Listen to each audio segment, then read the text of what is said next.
Welcome back to the Gfinity Summer Masters 2 for Hearthstone. Monk is back with us on the desk. Welcome back, Monk. Glad to be back. Glad to be casting one of my favorite players in all of Hearthstone, Greensheep. One of your favorite players in all of Hearthstone. Wow. What a fun boy. Well, I have to say, because he's like 7 feet tall, Sychry is one of my favorite Hearthstone players of all time. He's huge. He scares me more than you in a physical sense. I lost a lot of weight, so it doesn't surprise me. You're getting lean, that's what it is. Yeah, I'm on the cut. Sure. Yeah, tell yourself that. Because the Greensheep versus Sychry in our winners match for Group B. Winner of this advances to our semifinals to join Hoy and Faley in tomorrow's games. And it's going to be, as I say, Greensheep versus Sychry. Sychry winning his game off stream against Kevy C. Which we talked a little bit about Kevy C in the outro of the last segment. He's a player who was taking this very seriously, practicing with Hoy last night. So that's a pretty good win for Sychry. Yeah, well, sounds like that, but we didn't see anything yet, so it's like we're in the blind when it comes to the decks and strategies and mindset of the players. Like we didn't see. Like this is the first time I see Sychry playing, so I have no idea how he will be reacting to what's happening. I got to talk to both Sychry and his opponent in the last match, and basically what happened was KVZ brought a lot of anti-aggro decks, and Sychry did not play aggro decks, so that's why. Oh, okay. That's why Sychry is in this position right now in the winner's seat. He really doesn't like aggro at all. I got the chance to speak to Sychry earlier today about his kind of style. He really, really doesn't like control. He just said, like, I just would never bring it because I don't understand how to play it, which, well, like, he doesn't understand the mindset of playing aggro, I guess. He likes control and mid-range decks. That sounds elitist. He's on a team called Fraternitas, which is a Czech team. That sounds elitist. Yeah, it is a little bit. It's a Hearthstone fraternity. That's exactly what we need in Hearthstone. Fraternities. But it does literally mean brotherhood, and that's kind of they all have each other's backs. They all play together and practice together. They really try and foster that relationship. But he also trains with players outside of his team. One of the players he's been training with for this tournament was Stan Sivka, who, one of the best players in the world, really, at this point. And I asked him, how do you think that benefits you? And he said, well, the only way you get better at this game is by playing with players who are better than you. Yeah, that's basically applies to every single game. Every single category of what you want to do in your life. And if you want to improve, you have to get someone better than you.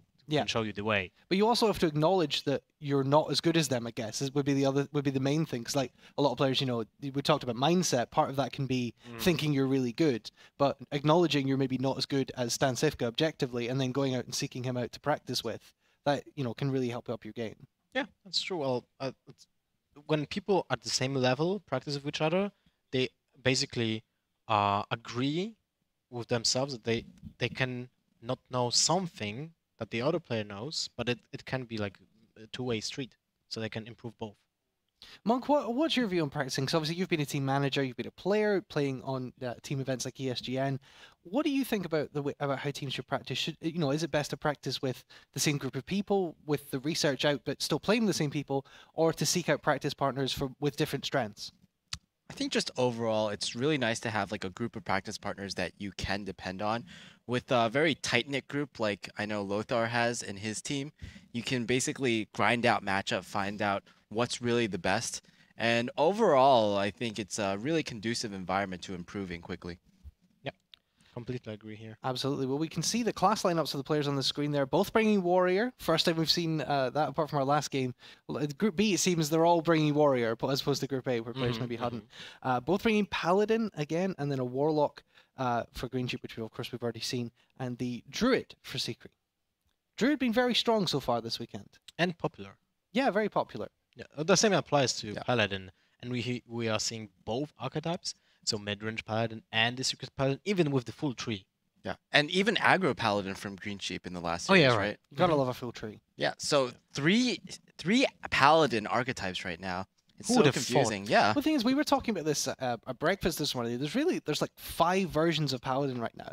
You can play aggro, mid-range, or control Paladin just normal, and then you can play either aggro or mid-range with the Christmas tree if you want. And even if you don't play it with the Christmas tree, just the fact that that exists in the game kind of buffs standard aggro and mid-range Paladin, because people will be expecting secrets from you. Yeah. So if you're playing aggro Paladin with no secrets, your opponent still can expect secrets. Yeah, that's true. Then again, I feel like the difference between all the Paladin archetypes is not as big as the difference, let's say, between the the Warlock archetypes. Yeah. You're still going to be mulligan for pretty much the same things. You want to break Divine Shields. You want to kill a lot of 1/1s. Like, you want your Whirlwind effects, stuff like that. You want the Blood Knight. Yeah, Blood Knight. I guess that is the one thing that's really different between the archetypes. Again, though, the Blood Knight still really counters the shielded minibot really well. Yeah, that's like insane. If you can get, if someone plays Argent Squire into minibot and you get a Blood Knight, well, okay.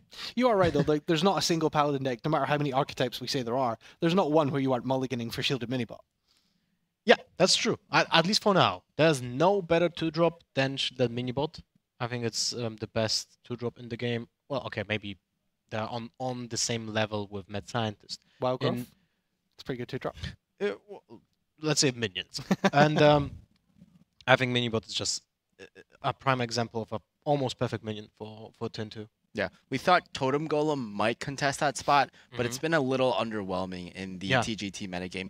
We have yet to see a Shaman deck really, or at least a mid-range Shaman deck really appear in any single tournament in TGT. You can be like the brave first person to ever use Shaman with TGT cards if you play it. I mean, we haven't seen Kevy C's classes, but I think we're only going to see 5 classes in this tournament. We're going to see the Paladin, Druid, Warrior, Warlock, and Hunter. We're not going to see any Rogue, no Shaman, no Priest. KVZ is playing Priest. Oh, he's playing Priest. Well, that's exciting. What I want to I hope they have a graphic for that. What I just wanted to point out is that the fact that we don't see every single class doesn't really show that the game is not balanced. I mean, not in a healthy environment, maybe say it like that. Because in card games, there's a meta game. Like in League of Legends, there's meta game. Like in other single strategy type game, there's meta game. So not everything is playable at the same time. Because if it is, then it's a mess. You can't really plan. You can't really do any strategy because you have no idea what will you stumble upon. So when we see a metagame where we have like 2 best decks and 2 tier 2 decks, it's okay. I think that's healthy for the game. Yeah. Well, let's get predictions from you guys. Who's going to take it, Greensheep or Sychry? I would say Greensheep. I'm going to go out on a limb and say Sychry. You're not backing your favorite? I mean, sometimes you have to, like, it's like a two-way street, right? If Sychry wins, then I win as well because I predicted the correct player. If Greensheep it's like wins, betting against your team. Yeah. Well, Monk hedging my bet. Monk is hedging his bets and betting against his team here. What do you think? Get on Twitter, get in the Twitch chat, get all over social media. Let us know your predictions using all the channels so you can interact with us in as many ways as you can imagine. We'll be reading all your thoughts, all your tweets, all your Twitch chat messages, as mean as they may be. We'll be reading them all up here. Maybe we'll read them out at some point. I don't think we want to do that. No, probably not. Well, we do have a pair of casters waiting to bring you this game. It's going to be Raven and Sottle. Who's going to advance to our semi-finals? It's time to find out. Thanks a lot, guys. So, yep, I'm Raven, and joining me is Sottle for this cast. Greensheep just come straight from a win. I don't even think he left the booth against Sychry. So, what do you think about the lineups? I really like Greensheep's lineup. It's a pretty standard, what we in the UK know is a pretty standard Dignitas lineup at this point. Blackout, his Greensheep's teammate, recently won Insomnia, running Handlock and Patron. I don't believe he ran Aggro Pally at any point in that tournament. I don't think so. No. But like Patron Warrior and Handlock are 2 decks that Dignitas are taking very seriously at the moment, and obviously we know that they are huge fans of aggro, so having the 3rd deck being thrown in there as an aggro deck is no big surprise. Sychry, a bit harder to comment on. We would expect that the Warrior is a Patron. We have really like a shot in the dark with the Pally, to be honest, because we'd expect lots of secrets, but we've actually seen a decent amount of mid-range. And then obviously Druid is just Druid, so you can't go too far wrong with that. Yep, so we're actually getting into the game now. We can see Sychry's actually locked in his Paladin, which straight away, Zombie Chow quality, and the ever-lovable Golden Murloc Knight. Yeah. So that's pretty good. And we see Greensheep's locked in his Handlock that we saw in the previous set. We do see quality, so it's good that there's at least one there in this deck. I mean, the Zombie Chow's okay, but his Handlock, does it really do too much? I suppose it needs getting rid of at some point. Yeah. So it could soak a Dark Bomb, but does Handlock really care? No, I don't think a Zombie Chow's getting Dark Bombed. Like generally, it's kind of a useless turn 1 play because like what will probably happen is it'll just get caught in a Hellfire at some point or something like that. But still, it's better to have that card in your hand and get it out of the way. Yeah, and draw into it. Draw it on turn 7. Because the problem as well is that it can benefit the Warlock because the Handlock specifically plays the game with its health. You know, it manipulates the health, and then that that can alter the way it plays. And like having a Zombie Child late game, it's like you just don't play it because it can just help them. They can aggressively tap and then kill the Child to recover that back. Yeah. But you know, the mini bot's pretty nice. The Knife Juggler, I mean, the rest Dr. Boom and Tyrion way too slow for what he really wants to do. But you know, he is playing this sort of mid-range deck, so it might not be too bad. So we see the option here to play Knife Juggler, which is the aggressive play, or just fall back and use the hero power. Obviously, there is the option of Coin Hellfire here, but I think Coin Hellfire, he'd still retain a 2/2 on the board. I think it's a pretty secure board position. I think developing the Knife Juggler here is better against something like a Coin Drake. Because if he was to Coin Drake, then your next turn is like True Silver and then attack the two attack minions into the Drake to kill it. And then you actually still have some pressure on board to like go face with. And the thing is as well, if the Coin Hellfire happens and you've played the Juggler, there are worse Hellfires he could have ran into. Like the Quartermaster Hellfire, you know, like that response to Quartermaster. So this early in the game, and it would sort of mess with his Mountain Giant a little bit, I think. So like, you know, it being... coming out this early in the game, it kind of sucks because you lose the Juggler. But like you said, the 2/2's still alive. He's not really gained the too much benefit from the Zombie Chow, and there's a Hellfire gone. So at least you just get rid of it, and it's like, right, fine, he's going to draw Hellfire. Done. Right. And the other thing about playing a 1/1 that turn is that you kind of give Handlock a Mortal Coil target on the turn that it's best for them to Mortal Coil, which is turn 3, because they don't want to waste the mana on turn 4 doing it. You know, they don't want to do it on turn 2 instead of tapping. They'd pretty much rather just tap. So turn 3 is the turn they want to Mortal Coil when you just give them that target on that exact turn. So I would have liked to see the Knife Juggler here there, but looking at Greensheep's hand now, does he just pass? He has to AFK here. I mean, he can play a 2/3 if he likes, but I suppose he has to read that with the Zombie Chow, he's not going to get like burst down. Right. You know, he's not against aggro Paladin straight away. So maybe he's thinking, you know what, to get a 2/3 down that actually challenges both minions, it's probably worth to then against losing the taunt late in the game. Yeah, I think it's okay. I don't think it's going to have a huge impact on the board. The game is just basically going to hinge really heavily on whether we see an answer to the Mountain Giant in time, which luckily we see the Aldor drawn this turn. Yeah, I mean, True Silver now, just so you can even True Silver the 2/3, keep the board state as it was, and then just happily have Aldor next turn. And he can even like Juggler Aldor or Aldor Hero Power, so it's not as if it's even off curve. It's actually looking really good. Or as good as it's going to look anyway. But it would not surprise me, like, of what we know about Dignitas players and Greensheep and how much of a lover of aggro he is, if after this Aldor hits his Mountain Giant, he just owls it and slaps it in the face for 8. Like, that would not surprise me at all. That's pretty reasonable, because he's still got plenty of time to use the, like, draw into his second owl, which you just assume he's playing because it's too good in Handlock not to like, deal with Tyrion as well. And, like, he might even run a Siphon Soul, potentially, because I know that's sort of in a few versions of the deck. But it's so early in the game that you just don't care, and owl him for an extra 8, and then the Paladin sort of like, oh, I thought I dealt with this. Now I have to deal with this all over again. God damn it. And it's just hit me in the face for 8. I mean, there will be a lot of pressure on the board to be able to do that, but I doubt that Sychry is going to push this turn, because he doesn't have any answers to additional giants, right? He doesn't have an Equality, he doesn't have a Big Game Hunter, he doesn't have another Aldor. So if he was to push hard this turn and go face with everything, then he'd be in serious danger of losing the game to a Molten Giant board. Do you think there's a point just not Aldoring at all and just trading in? Let me think. Because the thing is, you still get the 2 heal because you're on 28, and playing the deck he can probably deal with 8 damage. Looks like that's what he's going to do, but like then... And it clears the Chow, and you still keep the 2/2. I think this is pretty okay, because then you've dealt with this target, and then you can Aldor the next target. Yeah, I mean, I guess it's okay because he's playing the Knife Juggler. Like, honestly, a big part of why I want to play Aldor there is just to have a 3/3 on the board. So yeah, I can see replacing the Aldor with the Knife Juggler here and just manning up and taking the damage. I think that's totally fine. He now has an answer to the next threat as well, like you said. And especially with the way he can answer the next threat, potentially next turn, if like just another giant gets slammed. But also he's about to curve straight into Boom into Tyrion. So he has the next few turns pretty planned out. It's not like he's got to, like, oh, well, I'll leave the giant up, just go face, I'll play the Aldor, just so I can have the 3/3. And then, it would have been destroyed by Hellfire anyway. So I quite like the play, actually. Just take the damage while you can take take it. That's a really good draw as well. He basically needed to fill one turn here before, and he got it before he curved into 7 and 8. So Belcher's a really nice draw just to get something reasonably robust on the board and yeah, keep up the it's pressure. not like in previous games we saw where like tempo Peacekeeper's okay. I don't think you can tempo Peacekeeper against a handlock. No, absolutely not, no. It's something that's like, okay, you know, you're valuing this a bit too much, but then the turn would have just been a hero power pass, which would have been horrible. Yeah, so I don't care how much you think you want a 3-3, you don't want a 3-3 that much. Yeah. So the Belcher gets not answered, but responded to Greensheep with the 4/10 Drake, and there's no Owl, no equality, but also at this point, he doesn't really care about the Drake. You only really care about the Drake when it's taunted up, right? Yeah. You know, at this point in the game, anyway. Yeah, it's true. It might be as well that part of his reasoning before is that he was reserving his Aldor for Twilight Drakes, because obviously Twilight Drakes, you can't really silence the Aldor it effect just doesn't. off. Well, you can, but it just isn't good. Sure, you can if you really, really want to. You can if it has lethal, gets you lethal, and that's it. Yeah. So that might be in the back of his mind as well, and I can imagine that's the only other thing he's thinking about here, based on the fact that he hasn't just slammed turn 7 Dr. Boom yet. Yeah.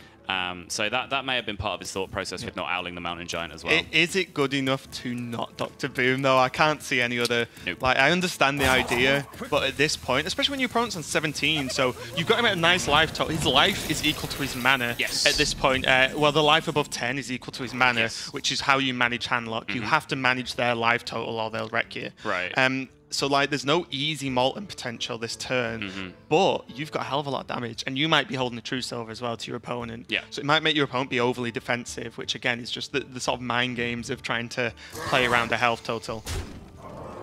He's just going to get the other Mortal Coil, and he's not using his Owl, and he's just drawn the second one. Yeah, so the Owl could have been a really clean, just Belcher kill. Right. But now he's used Hellfire as well, and that's what we said earlier. The Hellfire happened, which was a decent Hellfire, but then one's gone. Yeah. And he didn't lose a whole board of like recently buffed 3/3s or anything. He lost a Juggler, I think the 2/2 after the shield, and a token, which is pretty okay for the Paladin. Yeah, it's fine. When you're not playing aggro anyway. Right. So he can... Interesting, he's choosing... What's he doing with the rest of his mana here? Because he's obviously not playing the Twilight Drake with the coin, or else he would have done that first. So what's he doing? Is he going to taunt? He's going. This is a really... Okay, he's trying to protect his 4/2 on the board, I guess. Because now the 4/2 doesn't definitely die. Right, but that's now 2 of his Taunt Givers used for very little value. Actually, I've just remembered from the last series, he's playing double Argus as well. Yes, he is. Yeah, that's which true. Which explains like why he was so... bit more free with his taunts. With his early Sun Fury, just tempo 2/3. And I think as well, looking at the board, it's not like there are any bombs on the board for the Paladin to push. Like, what's the Paladin going to do? Like, poke you for 3 with the bots if silence a taunt, or like, you know, maybe some boom bot damage. And he's on 17, and he has a Molten in hand and a heal bot. Yep. So he has that flex of like, okay, you hit me low, that's fine, because I'll just Molten heal bot, and then you have to do something. And Paladin, as we've mentioned and everyone knows, doesn't really have a lot of burst in the current decks. Yeah, it'd be interesting, based on the cards that we've seen so far, have we seen Greensheep draw Jiraxxus at all? No. Like, Jiraxxus is a really huge card against Paladin, because you can finally, like, you can account for, like, a reasonable amount of answers that they might draw. You know, your first giant gets BGH, then they use an Aldor, and then eventually you force them to equality, and then you play Jiraxxus. Well, and the thing as well is, if you Jiraxxus, and just then next turn's like a 6/6 and one of your other minions, and they equality consecrate, and you're not dead, you're like, okay, hero power again next turn, job done. Have another 6/6. Yeah. I have a button that makes these all day. It's fine. So we do see he has got both Owls in hand, so you can quite easily owl the 6/6, but has he got a way to kill it? He has a nice dart bomb. Oh, yeah, he can trade the 4/5 with the 1/2 and then run the 4/2 in the dart bomb. Yeah. Oh. No. Just ignoring it? Yeah, Greensheep's just going to play something big and hit him in the face. This is a very Greensheep kind of play. Greensheep's playing aggro with Handlock, which is fair enough. Dude, Handlock is an aggro deck. I don't care what people say. If you're playing an 8/8 on turn 4, you're an aggro deck. You want to hit someone in the face for 8 damage. 8/8s are not built to trade with things. It's just not the right shape. That thing goes face. And the thing is now, like, it's really like, what Greensheep's done is he's seen that he isn't going to get that Molten out anytime soon. And he's used some Furies and doesn't really have any taunt doesn't have any taunt givers in hand. well, why not just smack him in the face? And like at 9 mana, what's he gonna do? Lay on hands? Okay, Right. you lay on hands for 8, Yeah. do nothing else except like kill the 4/5, and then I'm gonna hit you for way more than 8 next turn. So who cares? Like we just reset the board, but I'm more ahead. Right, lay on hand goes backwards here. Like you heal for 8, but then you immediately take what, 15 more from the minions on the backswing. So the only merit to lay on hands is that you need to draw equality. But honestly, I think like the Aldor play is probably just better, just to try and fight for the board that way. And it looks like that's what we're going to end up with. Oh no! Oh, this is that's right. Yeah, this is yeah. Because like the best target for the boombots to hit is exactly that. Exactly what happened. Yeah. So and as well, very you've nice. seen both mortal coils, so the 6/2, even against the 1 damage of the Dr. Boom, is relatively safe from that. At least it's going to demand like a better answer, and it's still hitting for 6 and 5. Although he's more playable, especially that he's drawn the Argus there for the Molten Giant, it's still not great. He's still probably not going to play it. Yeah. He really wants it at like 2, maybe 3 at a push to be like worth dropping at this point. Is he going to tap into it though? Yeah, he's tapped himself down to 3 mana Molten. Picks up the Ancient Watcher as well, which doesn't add too many options to his hand, but he has a little bit of flexibility here, especially if he feels brave enough to not taunt right now. Yeah. He can just make a massive board right now. I think that's with, fine. With, I mean, like, with Drake Molten Giant. You know you're not against an aggressive deck, and with 5 damage on the board for the Paladin, the Paladin's only got 2 cards.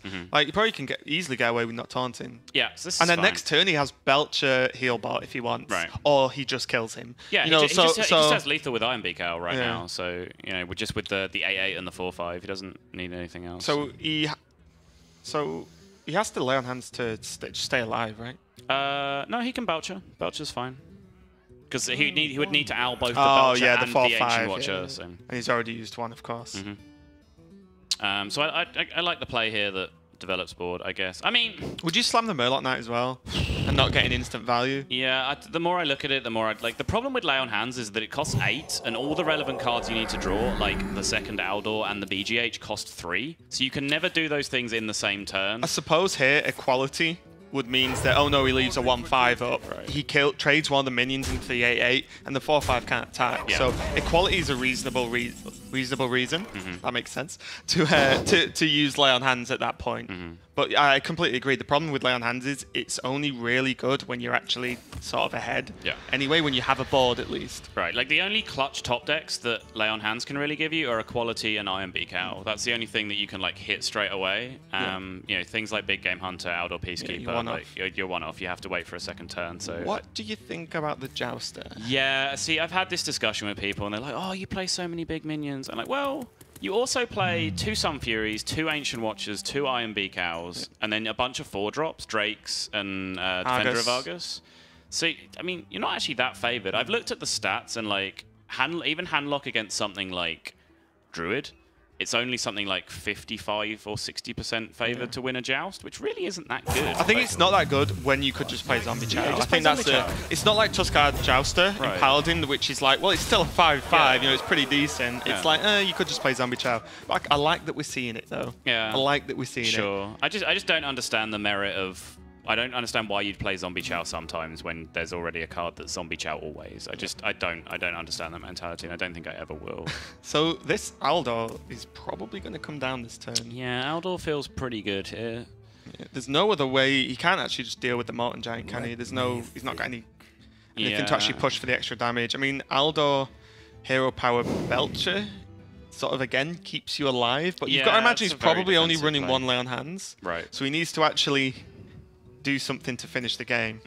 And when he'll know Greensheep is running 2 heal bots, because Handlock doesn't at this point, there's still a lot of cards. And then if Greensheep is running a Jiraxxus, then like the game gets very scary, because there's just no way for the Paladin to actually close it out. Right. Not with the board looking like it does now. If you do Aldor the Giant, you actually don't have to taunt as well to play around Owl, because obviously the silenced Giant will go back to 8 power, not 9, so it won't be lethal just with the Giant and the Argus swinging. But he chooses to taunt as well, which is a more passive play than he could have made, but it's enough to take the board for now. It's just the question of, is it enough to take the board later?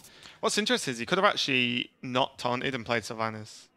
Right, that's what, because yeah. Because then like silence Exactly, silence the yeah. 8-8. Go on, make an 8-8. I dare you. Exactly, yeah. Yeah, you're right. Yeah, that would have been an interesting play.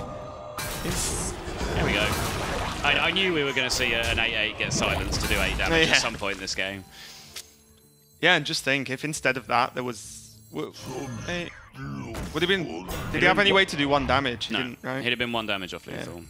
Would you have played around that though? You know, like, would you have actually made that play knowing that you'd be 1 damage off? I think so. Yeah. I think playing around Owl, you can reasonably do that. If your opponent wants to have like Owl plus another card in, his 5 or 6 card hand, then I think fine. God bless him. You've won the game. You're so far behind at this point anyway, right? And it is game 1 as well. Yeah. It's not like this is it if he loses. Right. It's game 1, and both these players are winners at the moment. So they're already like they don't really want to, but they can afford to drop a game. So especially game 1 in this set, you could probably play a bit riskier.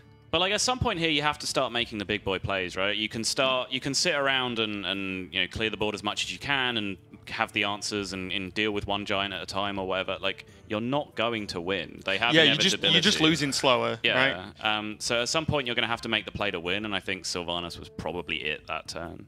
Because like you pointed out, like, well, which one of these would you like to silence with your last remaining owl? So yeah, exactly. If he had 2 owls, then maybe it's different. But he knew for a fact he didn't because we saw one earlier. So I think Sychry's just going through all the potential because why not? You've got the time, you're in no rush. But I think he'll pretty quickly realise there's no way out there, and he's gonna drop the first game to Greensheep. Pretty well played game overall. I like Sychry's the way he dealt with the Drake early and didn't use the giant early and didn't use the Aldor and sort of just kept hold of it. That was nice. But Greensheep again just played a pretty solid game. You can't really. Yeah, and it's something that Nimch pointed out to. I think he mentioned it on casting, but it's something we talked to him about in between casts in the ad break. That Greensheep just looks so unfazed by everything. In Nimch's words, he's just sat playing Chillstone. Yeah, Chillstone. Just laid back and sat back in his seat, chilling out, like 1 hand forward on the mouse. Like he might as well. I've brought up the point like several times today of like this isn't like playing Hearthstone in your bedroom. He may as well be. That's what it comes across. It is just playing Hearthstone in his bedroom at home. He's so used to this environment, which is crazy at such a young age. That he has so much experience in this environment to just be this comfortable. Yeah, you just sort of slightly fear what you think. It's because he's got years yet. Right. He's got years. It's not like he's looking at Hearthstone has a longer sort of esports age life expectancy anyway, I guess. But in terms of like that young and that experienced, it's crazy. And you just see it just shines through when he's just sat completely relaxed, just playing the game like he's just laddering, just whatever. Right. And like that can actually get you like instead of being over like pumped for something, just relax and just play the game you do. Sure. Works out, and he's just playing really solid. You can't really argue. So he's got his Patron Warrior left, and he has his Paladin left, which is we sort of half discussed this before we began. Like it looks just like Face Paladin, right? But did we just not see any secrets? Exactly. You can't rule it out. He might have just had an amazing draw that didn't draw any of the secrets, and we didn't see Challenger anyway. None of the cards that he played ruled it out from being like the really aggressive, like 16 to 18 1-drops. Yeah. Really heavy Secret Paladin. So. And it's like, and we saw Secret Paladins some of the other guys here have played that still have Argent Squire in, just like Greensheep drew, so Divine Favor, same, like you said, a lot of the cards are really similar. But we are going to see the Paladin go up against the Warrior. Okay. Do we know what Sychry's Warrior is? We don't know. Not seen him play, have we? I'm going to assume Patron because we haven't seen any other type of Warrior today. There may be some merit of bringing, a Justicar Control Warrior with you because I think... I think Control Warrior was one of the few that, maybe I'd listen to people say beat Patron. Yeah. But previously, now with Justicar, it beats Patron. Yeah. So, that's actually a big deal. And I could see people bringing that if they expected a lot of Patron, but I'm just going to assume it is Patron. One of the sort of additional points with Justicar versus Patron is that the 3 health doesn't matter, right? No. Because... all the minions are pretty low. Yeah, and they're gonna do 3 damage. There's no and it dies to anything on the board anyway, so it just doesn't matter. Oh, it is a Control Warrior. Perfect. So I play Control Warrior over Patron myself, so I'm happy someone brought one. I'm really happy. Okay, that's an Arcane Golem. I think we can give up on the secrets plan. This is Dignitas Paladin. This is just Face Pally. So, but the Arcane Golem isn't what you want early. No, versus a control. You don't want to ramp a Control Warrior when you're trying to kill them. I'm not convinced he wants both War Axes either, but it depends on whether he's playing like a one-of Whirlwind or a one-of Unstable Ghoul in his deck for this sort of matchup. Otherwise, okay. So I'd suspect from this that he's not playing a Whirlwind or an Unstable Ghoul, because those effects are so huge against aggressive Paladin decks, like even more so than against Face Hunter. Yeah. You would just mulligan for them straight away. But we do see a Ragnaros, which not something I've really played too much with recently in Control Warrior, but I suppose if we're going to see a card like Varian Wren that can just slam a rag on the board as well, then you know what, why not? There's a lot of merit with Varian now to bring in the persistent on-board effects back into your deck. Ragnaros, Ysera, Baron, those sort of cards that when you pull them off Varian, you're not wasting a battle cry, you're gaining an on-board effect. Yeah. And now we can see Sychry's actually started with, the Armor Smith straight off the bat. Pretty damn good start. And with did he mulligan one of the War Axes? Oh no, he couldn't have done because he wouldn't have drawn them, right? He kept them. So he kept both, which is fine. He's now got a Death Spite, so he might suffer a little bit by being a bit heavy on the weapons. But still, pretty good start. And double Consecrate Arcane Golem. It's a horrible draw. This is not what Greensheep did the previous set, where he just demolished in the first game really quick. The South Sea deckhand as well. This is literally just pre-TGT. Like Ebola Paladin effect. But yeah, Arcane Golem on turn 3, not what you want to be doing, but necessary there to deny the amount of value that Armor Smith was going to get.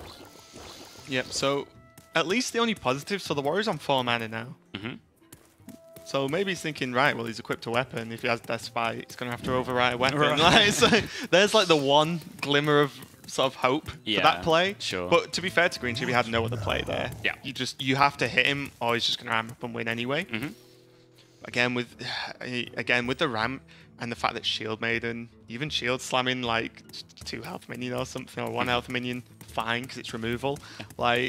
And the Whirlwind effect from Death Spite, this is going to definitely be an uphill climb for him. I would just immediately go ahead and Shield Slam this 4-1 here. That is the biggest thing this deck plays, apart from Blessing of Kings.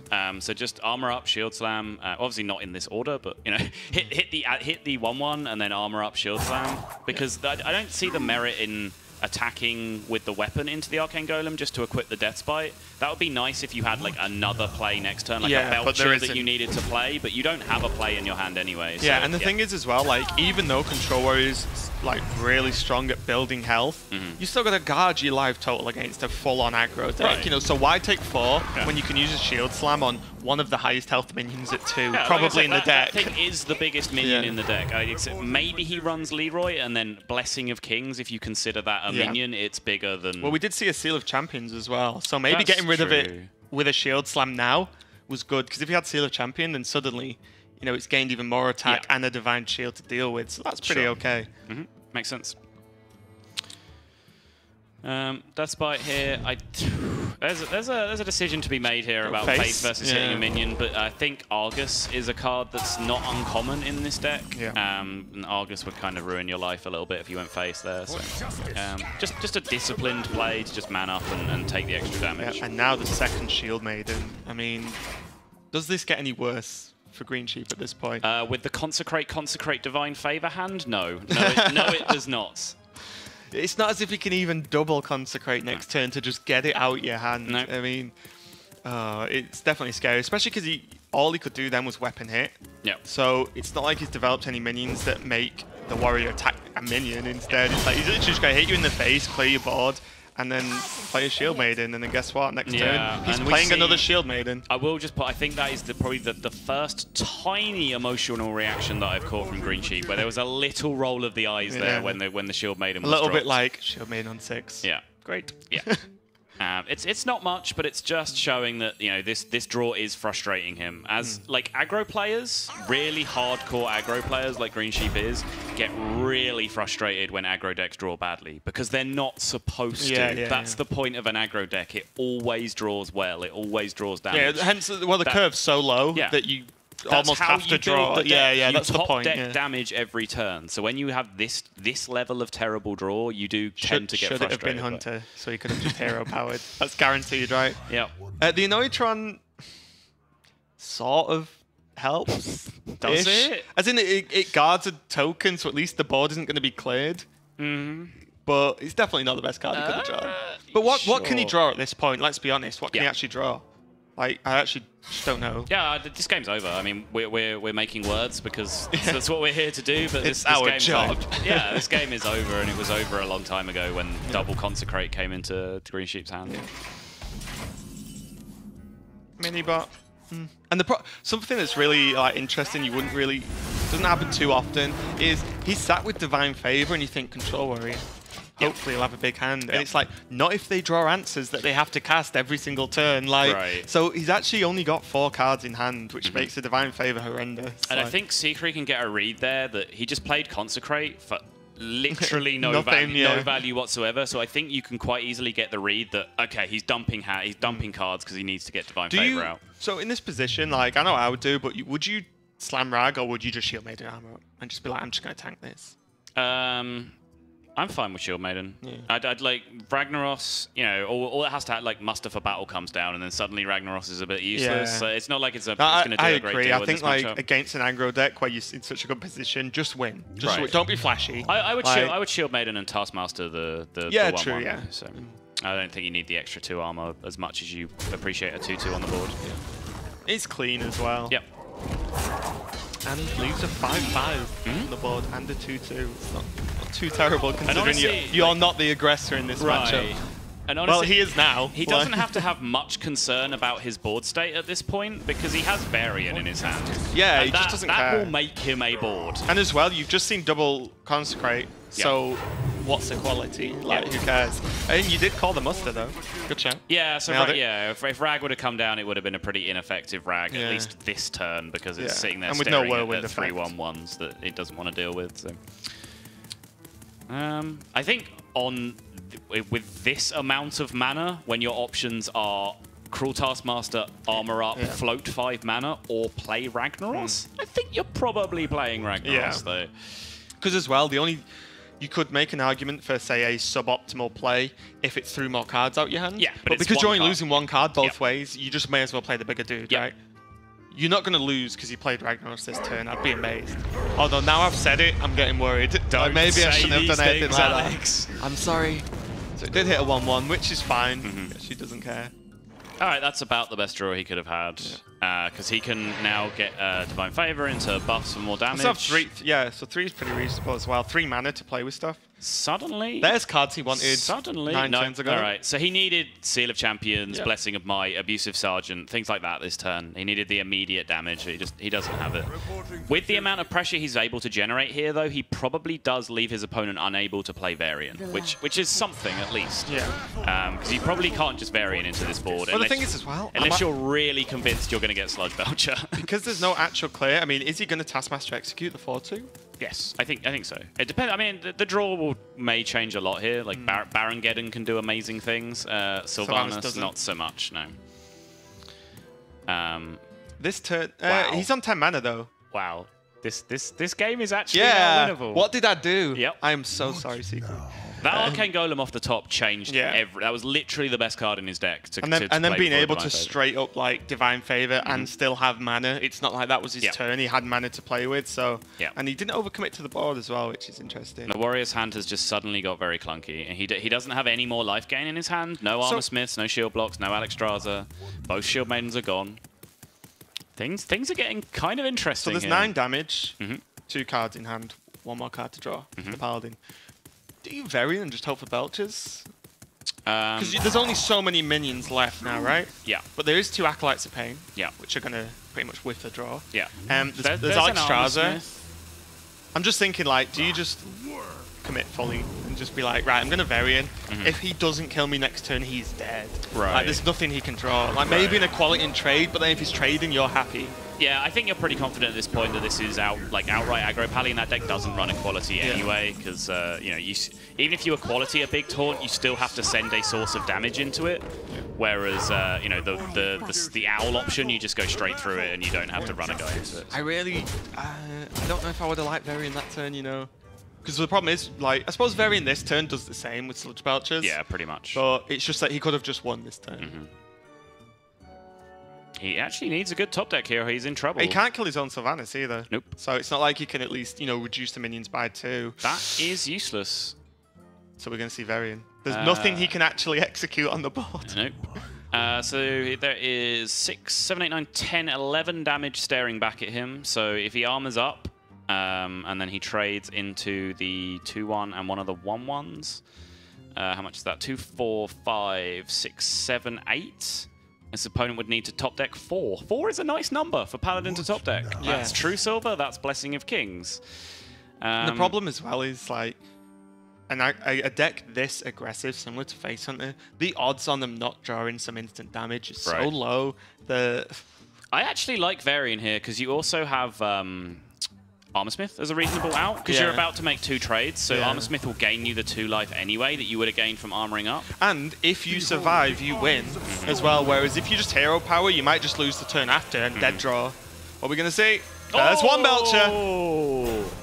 There's Acolyte. And Bash comes into hand. Wow, Bash a little bit late, but it might actually, if he lives this turn, and he probably will, because we can't top deck Owl and a source of damage. Oof. You got the Owl, We got the Owl. 2, 3, 4, 5, 6, 7. Actually, he could have done, right? Divine Favor into Owl and Blessing of Kings. 2, 4, 5, 6, 7. Would have been lethal, yeah. So he did have an out. It was a very, very niche out, but he did have one. Sludge Belchers, man. Sludge Belchers plus Varian. Yep. Pretty nice. Yep. And that's the thing with Control Warrior.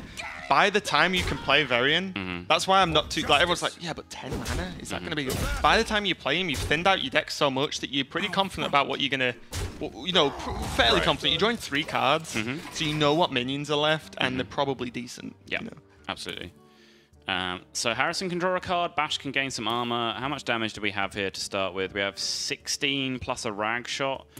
So Whirlwind would be lethal. If it is in his deck, the card Whirlwind is lethal right now. And he still can't kill his Sylvanas as well to draw another card.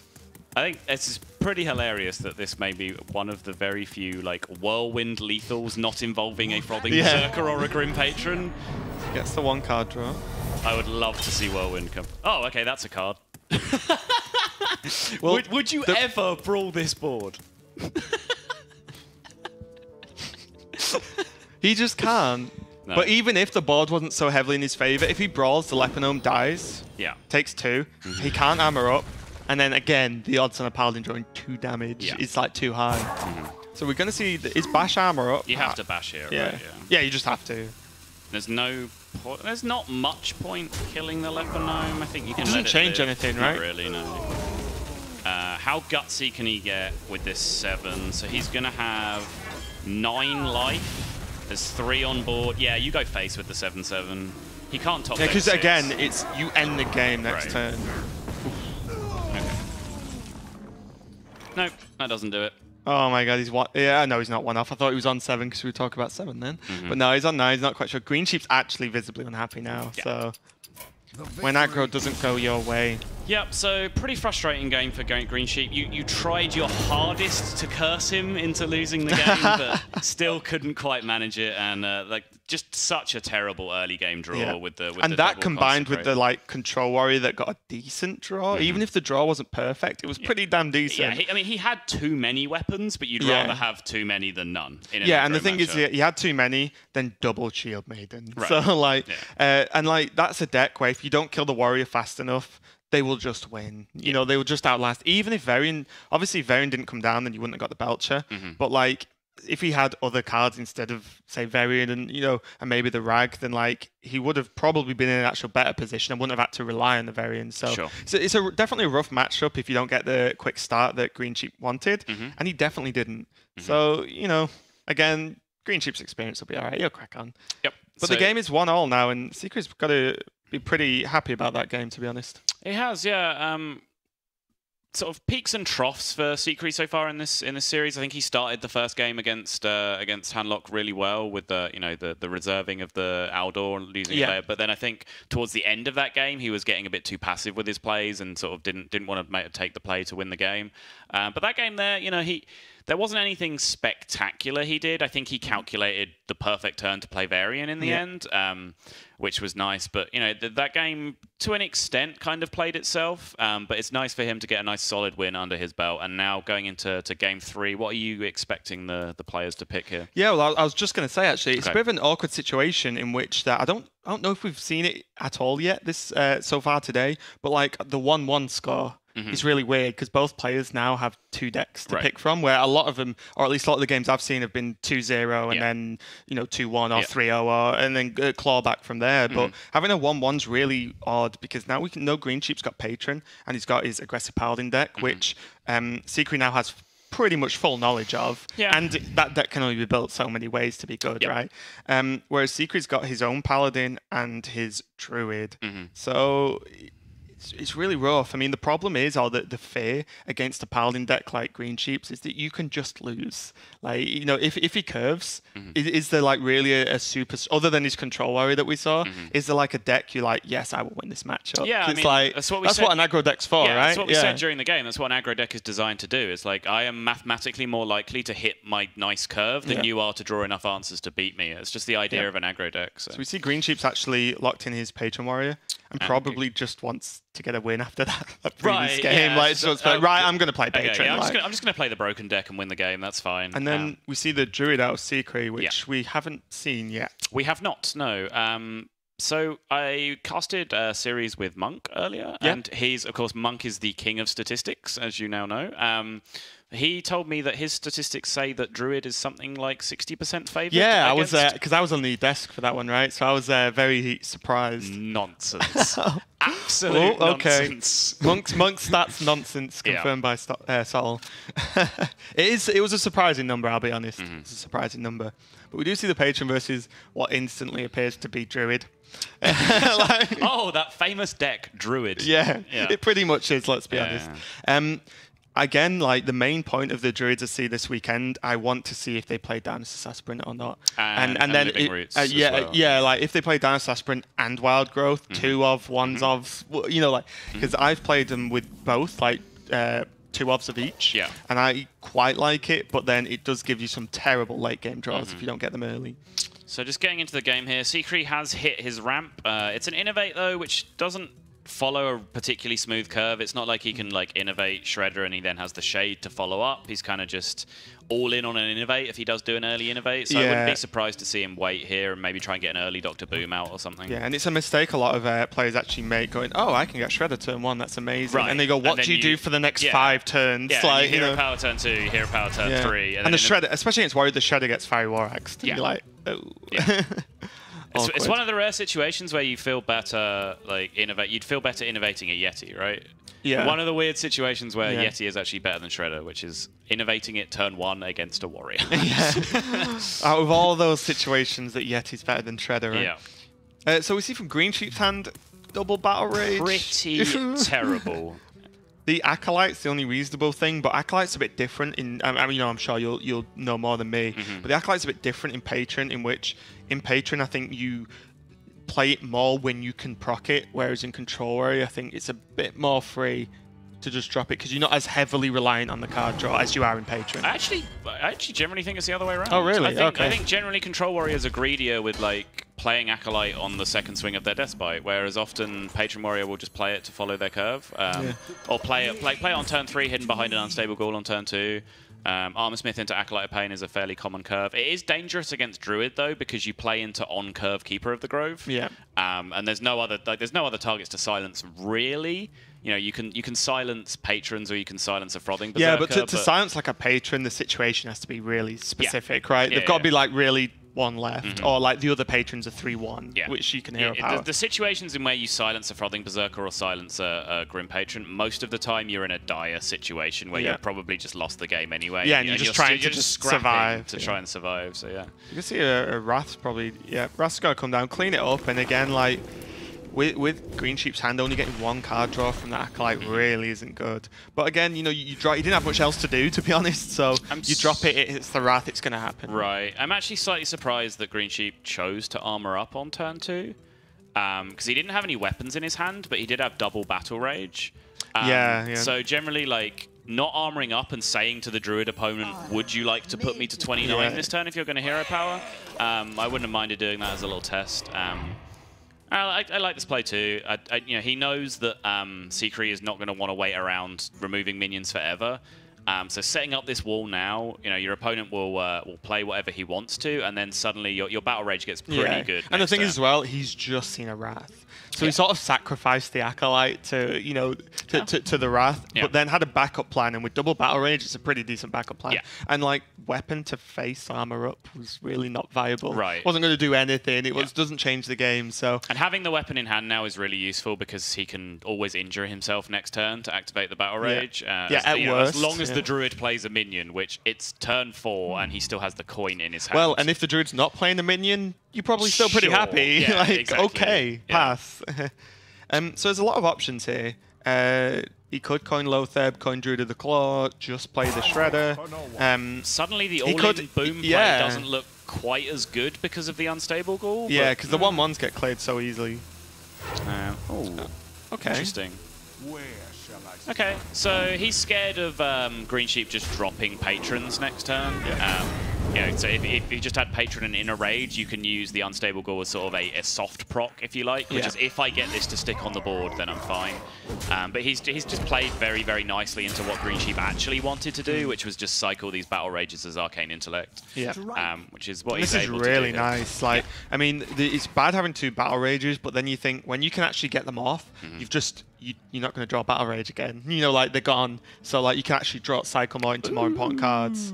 But there's an Ooze. Okay. We've already seen one guy playing the Ooze Harrison Mind Control Tech the sort of build. pre-TGT anti-patron. So interesting if Sychry's gone all in on that as well, and whether we're going to see things like Mind Control Tech pop out of his deck here. And you know what? You can't blame him. The first thing we all said last night and today, everyone's going to be playing Patron. Yeah, there actually hasn't been as much as we were wrong, but like if you're going to think that, then if everyone thinks it, there's got to be some justification, right? Yeah. And then why not play Ooze and Harrison? Because the deck was good pre-TGT, and Patron's not changed. So yeah, absolutely. You gotta see the second Battle Rage cycle, so it's got Armor Smith, Whirlwind, it's got an Execute as well. So he has a lot of options. It depends how much he values his Armor Smith here. He can use the Inner Rage to proc the Execute if he wants to maintain the Armor Smith on the board, or he can just use it if he really, really wants to, just to bump in. Would you ever throw Whirlwind Execute here? I think Whirlwinds are too valuable, especially since like Patron Generation is your win condition in this matchup. You already have the Inner Rage, which again is why I would value just bumping with the Armor Smith here. Yeah. There's the Patron. Okay, so he now has the full win condition in his hand, which is don't be under too much pressure and then dump a bunch of Patrons on the board. So yeah, flip the pressure around. Yeah. I mean, he might even choose to use his face here. It's not ridiculous to do that. Yeah, if there was any other minions on the board, there's less chance he would. Yeah. But this is reasonable because you're challenged by 2 1/1s that are only really going to help your patrons most of the time. Right. Unless the bombs God drop, like God kill like the 2 new spawn patrons or something. And he's going to actually just trade into one as well, so that's pretty... I think I like just hitting face there, to be honest. Like, just give your opponent the opportunity not to use the boombots next turn, and then all of a sudden you're just going... like. Boombots are more likely to work in your favor with patrons than work against you. Yeah, exactly. Yeah. It's really, really marginal, but unless I did the maths horribly wrong, then they are. This is pretty okay, and he's not needed to play the Lotheb this turn, one, because that was clean, but also because there's no minions already on the board, so on the turn on there, he's on 7 mana?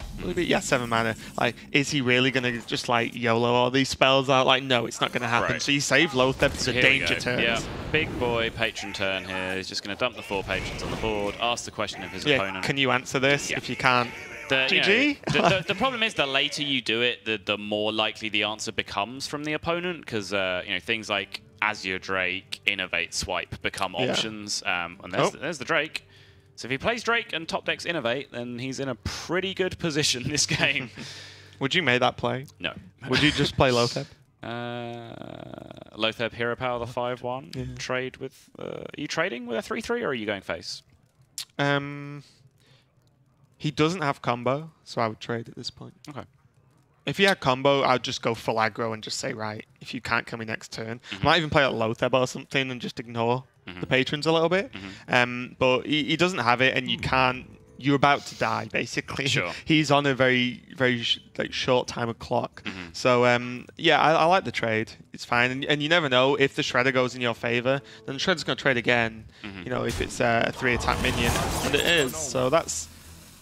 It's pretty reasonable. Yeah, it's a really good roll off the The Shredder there, getting the 3-2. Savage Raw's interesting. Okay, I could he's get the clear Savage here Raw with swipe. yeah. Yeah, that's fine. That's pretty fine. It's one of the plays I liked that we saw from Hoy earlier in one of his first games, where he just like straight up Savage Raw, like turn 3 to kill the juggler. It's like, and it's a play not a lot of people would make. Yeah, but really powerful actually. I think knife jugglers generally have to die as a rule, though, right? Yeah. You don't want to leave those things sitting around. I kind of like the lower third play here. I mean, generally you'd be hard pressed to turn down a full clear on a patron board. Yeah. But I feel like using the Savage Raw there has now given Greensheep so much time to do whatever he wants. Because now you're almost not even... Greensheep's like, you haven't got the combo. Yeah. You know, like you've just blown Savage Raw to kill a 3-2. Yeah. Like, you haven't got the combo. And it just gives him so much more freedom. And now with Emperor down, he can slam next turn to cycle into something better than slam. And then play Emperor and probably be pretty comfortable. Because he's still on 25. It's not like... If he was on like 19, 18, something closer to that, then a bit scarier. But with the Druid with no board and throwing a Savage Raw, not throwing it away because it was a board clear, he used it well. But when one's gone, there's just such a less chance of the Druid having then like another combo in hand. He does still have to use though. But no weapons from the Warrior. Does the Warrior has one Death Bite left? No, I'm talking about the other game. Sorry, I'm getting confused. He's got a lot of... He's used one War Axe, right? Did he even use a War Axe? Yeah, because he killed the Druid. The Druid of the Claw. The charging Druid of the Claw? Yes. Yeah, that's right. Alright, God. You made me doubt myself for a second then. Yeah. So I believe both Death Bites are still okay. It's not he has a Ooze great Harrison in draw. hand. Yeah, this does look very much like there is going to be a mind control tech poking his head out of this deck at some point.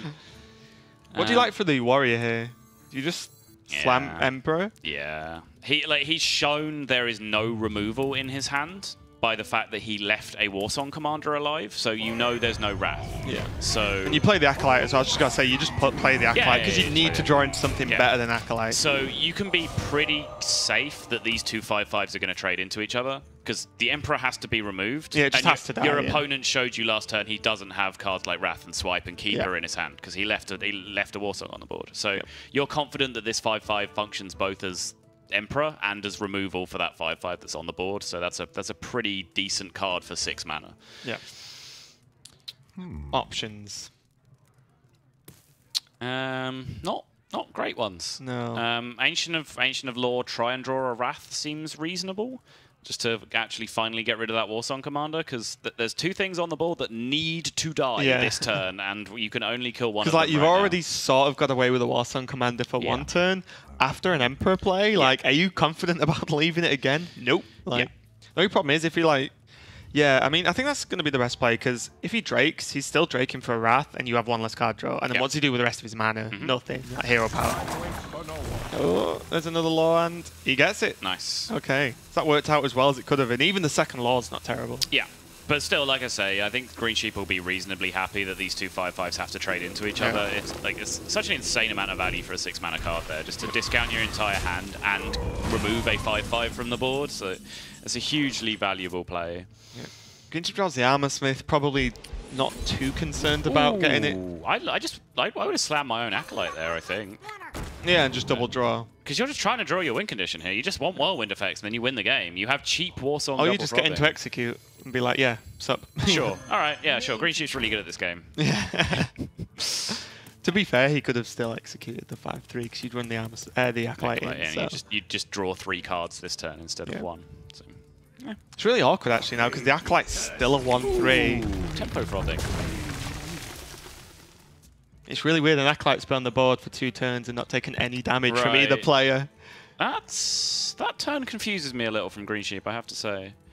Again, I see the merit of this play because his opponent is continually proving to him, I don't have removal. Well, you saw no hand. removal, then you saw a effective top deck into Wrath, and it got spent. So again, what else does he have? Yeah. So, I get the merits of this play, but I think, cycling super hard with the Acolyte that turn, just drawing 3 cards with the slam and then the trade into the... Well, the second you get, like, Deathbite or Whirlwind, you suddenly could just win next turn. The game just ends. But you know, he kind of still has that effect right now anyway, because he still has Warsong and a Frothing in his hand. Yeah. So he does still have a lot of burst from his hand. It's just... And the thing is as well, if the Druid starts trading, well, he has to kill the Armorsmith first, but how's the Druid go do 4 damage instantly? Like swipe, but then swipe buffs the Frothy and gives him more armor, which puts him out of reach the Druid even further. So, you know, Greensheep's put himself in a good position on the board where there's no good way for the Druid to ever deal with this, or deal with everything. So he has to prioritize what he actually wants to do. So is he going to innovate Drake here? I'm pretty sure he's not going to innovate Harrison, right? Yeah. So looks like Drake is the play. Really weird game when the Druid has Ooze and Harrison in hand for most of the game and no opportunities to actually play them because they're dead cards. Like, I'm surprised he's not maybe tried to just throw the Ooze or something down, you know, just to be like, it's better to just have a minion that trades with patrons, I guess. All right, he's going full tempo here. This time you slam your own Acolyte, right? What? No. Why? So he wants to kill the Drake. It doesn't matter. He just wins if he draws enough cards. Yeah, that's a good point. He's not concerned with the Drake, is he? Yeah. It's just, I don't know. I feel like slamming your own Acolyte there was just much better. Has he just got lethal anyway, though? I lost count. What did he just cast? Whirlwind? Whirlwind. So there's 8 minions on 16, board. Did you add 16? 17, 18, yeah. 19. Looks pretty lethal with me. Yeah. Yeah, because the You slam. trade you trade the one attack yeah. guys, and it's lethal. Yeah. Strike. Because he slammed as well, that gained him some the extra damage. So. Yep. And that's again, that's patron, guys. Yeah, but you know, if you're trying to draw a Whirlwind that turn 4 lethal, isn't it just much better to slam your own Acolyte of Pain and just draw the extra cards? Yeah. But still, Greensheep put himself in a... And you see Sychry mousing over the acidic Swampoo's Harrison Jones in his hand going, how the hell didn't I win this game? What's going on? Yeah. Greensheep played a solid game overall. It's one of those things with Patron where he knew how he was going to win, and he played for it. And again, it's one of those crazy games where Sychry had Ooze, had Harrison, there's Druid. Drew relatively okay. He didn't whiff anything and miss stuff. There was no horrendous opening draw really. And he had the Shredder and he had Innovate, but it just didn't happen. Nope. Greensheep just decided not to really play weapons. Yep, indeed. And Greensheep goes out to a 2-1 lead in the series, so he's now on the hill, just has his aggro paladin left to win with. That he's already come pretty close to winning with a terrible draw in a bad and it was still scary for Sychry, right? And it was still close, so it just shows the power of that deck still, even now in TGT. That deck is still good, even with all the the new trendy secret paladin around. Good old face Pally is still getting the job done. So. Yeah, and mind games as well, because everyone's presuming everyone's playing Mysterious Challenger, and then the second you don't, when the deck looks sort of similar until you see Arcane Golems and stuff, it's like, oh, okay, damn, I've sort of prepped myself for the turn 6 play, and it never comes, and you just die instead. It's really ropey, but what do you think Sychry's going to go into now? He's got his Paladin, his Druid left against what he knows is Greensheep's aggro Paladin. Right. So Druid against aggro Pally is fairly 50-50-ish. It basically just hinges on swipe. You pretty much, you even throw away ramp in that matchup, I think. You just hard mulligan for swipe. Because swipe can just be so backbreaking against aggro Pally that they can pretty much win the game on its own if you have it on turn 4. So that is probably a slightly better matchup than the mid-range Paladin, but it depends how much healing is in the mid-range Pally deck. Is there Lay on Hands? Is there Tuskar Jouster? Is there a heal bot? How many zombie chows are you playing? How anti-aggro tech is it? We've seen him play it once already, and we know that he's playing zombie chow because we saw it against the handlock. But generally, I think the Druid has a better chance of winning the first game. And I think most casters have agreed so far that playing your best deck first and getting that win on the board when you need to make a comeback. Yeah, just as a mental thing. Yeah. I agree. So. But yeah, so Greensheep's 2-1 up at the moment. We're just going to go to a quick break, and we'll be back with the next game of Greensheep versus Sychry.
Welcome back, everyone, to the Gfinity Summer Masters. I'm Raven, and join me to finish off this set is Sottle. Hey guys. We have Greensheep currently 2-1 up versus Sychry. He had a good handlock game, a patron game that went a little bit of a weird way towards the end. He didn't quite get what you would normally see patron doing with the just playing the tempo frothing and stuff like that. But he does have his aggro paladin deck left, which he has already lost once with versus Sychry. And Sychry's got his own paladin and his druid left. So, you know, a bit of pressure. I mean, these guys are both the winners of their first games, so they can sort of afford to drop a game. Obviously, neither of them will actually want to.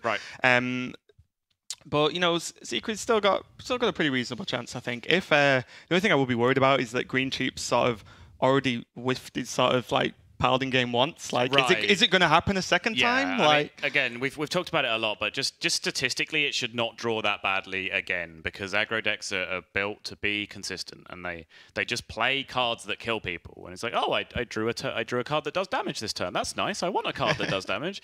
But you know, it sounds really straightforward, but you know, that's how aggro decks are built. They're built to be really consistent and just mathematically draw a smooth curve of aggressive stuff more often than your opponent will have answers. So you know that double consecration, divine favor, like absolute pile of garbage. It's actually one of the worst hands you can actually get. that we saw in the last game, and like opening hand arcane golem and stuff like that. Like that's, against control warrior as well. That's not going to happen again. So he will draw better than that. So we're going to be relying on, you know, the paladin will have to get the zombie chow mini bot muster for battle type curve. The druid will have to have swipe or innovate keeper. You know, these things will have to happen. So Sol actually said Greensheep's deck is going to draw well this time. You said he cannot draw badly again. If this happens, Greensheep will want words. I said it's statistically very unlikely. Here we go. Don't try and backpedal. All right, fine. He's going to god draw. Okay. So we do see the paladin versus paladin. So I just think this is really going to come down to does the more mid-game paladin draw zombie chow muster? Does he not? And then does Greensheep draw relatively well? Because that's how swingy the game is when you play, you know, this sort of mid-range versus. It's similar-ish to the druid, where the paladin needs to really draw specific cards, or you just lose. Yeah, I mean that's a general theme of a non-aggro deck against an aggro deck. You have specific cards in your deck, and you need to hit them, and you only have certain odds of that happening. Whereas the aggro deck doesn't really care which specific cards they draw. It's just give me some 1-drops, then some 2-drops. Give me stuff to play on the relevant turn and curve properly. That's why I say when they're just statistically more likely to draw a better curve. It's just how they're built as decks, and it's why one of the reasons why people think aggro is potentially just always going to be powerful, no matter how much, you know, a mechanic like Inspire comes into the game to try and slow them down. Aggro, it could just still be too quick. Always going to be good. Well, aggro's a thing in all card games, right? But we are into the fourth game, and we see that the mini bot's pretty decent. Everything else just looks too slow for Sychry. Yeah, absolutely. So everything else has to go back. You know, even cards as high quality as Shredder and Murloc Knight are just too slow. You need the chow, you need the muster for battle. From Greensheep's side, you know, Abusive Sergeant. It's a weird keep to some people, but it's correct, because what you're doing with the deck is trying to be consistent. I'm not sure if he actually is mulliganed into that or whether he's kept it or not. He may have mulliganed into it, but even like off the coin, you'll generally keep any 1-drop you're given, just so you have a 1-drop to play. The second you mulligan it away and be a bit crazy, you don't get a 1-drop. And then you're so far behind, again, as you said, as the aggro deck. Yeah, he did get a mini bot as his next draw, and look at Sychry's hand, and it's a Murloc Knight, he got his other one out. Consecrate is actually pretty nice just to have. Really nice Belcher again. Belcher's a weird one. Every time I play against a deck like this, I feel like I play Belcher, feel happy, and then Owl happens. Just every single time. It's like always Owl, always the same thing. And it's the thing we talked about before, like this deck doesn't play equality because, you know, if you were to equality a Sludge Belcher, you still have to hit 2 things into it. Whereas Owl is a much more aggressive card in the sense where it just goes, well, I ignore your taunt, I hit you in face. And the thing as well is equality is good for trading with big opponent boards. You don't want to be doing that. And then in the aggro matchup, all the minions have low health, so what does equality do? You know, so equality really is like very minimally used in this deck. I've not seen it for quite a while. Okay, remember when we talked about whether or not Sychry would draw the mini bot muster for battle? Yeah, mini bot. It just happened, mini bot knife juggler muster for battle consecrate is about as good as it gets. Yeah, there's not much else that you're actually going to want over that. Well, the zombie chow was what's missing for the perfect curve. The zombie chow was missing. But you said Greensheep was going to get the perfect curve, and it just looks like you lied. He's gone what? He's about to go 1, 2, 3. What's wrong with that? Yeah, I suppose Blessing of the Kings is okay. Yeah. He's going to go 1, 2, 3, and then he's going to have a target on the board. I'm just my worry is I'm looking at, say, like one perfect curve versus another exceptionally good curve, and I just think the more control, the mid range one's going to win that fight. I'm not so sure. We'll see. I mean, you know, Greensheep is going to have to draw well. This time, he probably doesn't hate to see that Divine Favor in his hand, apart from the fact that the rest of his hand is kind of expensive. But he has enough stuff to do that just having that Divine Favor is a nice insurance policy for when he does need to refill. And it's like, bear in mind as well, each turn he's going to be drawing a card, so there's more options that are going to hit. He has stuff to do now, and he might have better stuff to do when the cards are drawn. Right.